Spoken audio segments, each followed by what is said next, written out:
Έζησα τρομοκρατική επίθεση στις Βρυξέλλες.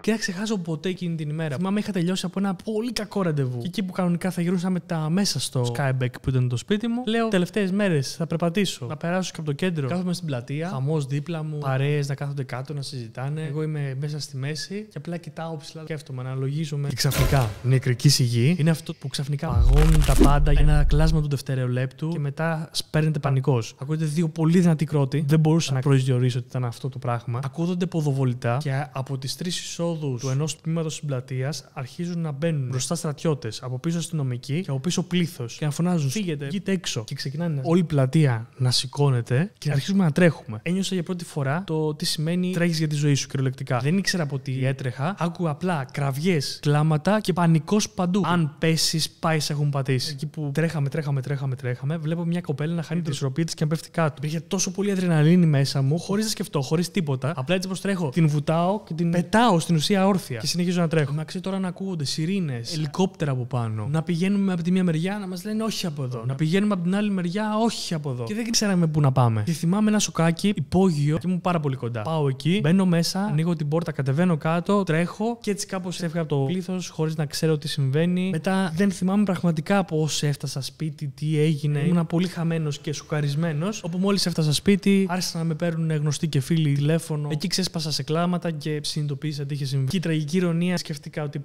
πριν Σπύρο είχε χαλαστεί απλά για ένα άσχημο ραντεβού. Δες τι πράγματα μπορούν να σου συμβούν ανά πάση στιγμή. Δεν ξέρεις πόσες στιγμές έχεις ακόμα. Οπότε τουλάχιστον μέχρι να φτάσει εκείνη η τελευταία στιγμή να πεις ότι έκανα τα πάντα για να ζήσω. Και αυτό το πράγμα που ήθελα εγώ ήταν να αρχίσω κάτι δικό μου και να το κάνω να πετύχει. Ο λόγος που το κάνω αυτό είναι επειδή θέλω να αποδείξω στους ανθρώπους ότι μπορούν να πετύχουν. Και αυτή είναι η δουλειά μου. Τους βοηθάω να παίρνουν πελάτες και να μεγαλώνουν τις επιχειρήσεις τους. Να νιώσουν ότι υπάρχει λύση. Ναι, γίνεται να πετύχεις κι εσύ. Και αυτό κάνω ακόμα και σήμερα μετά από 6 χρόνια.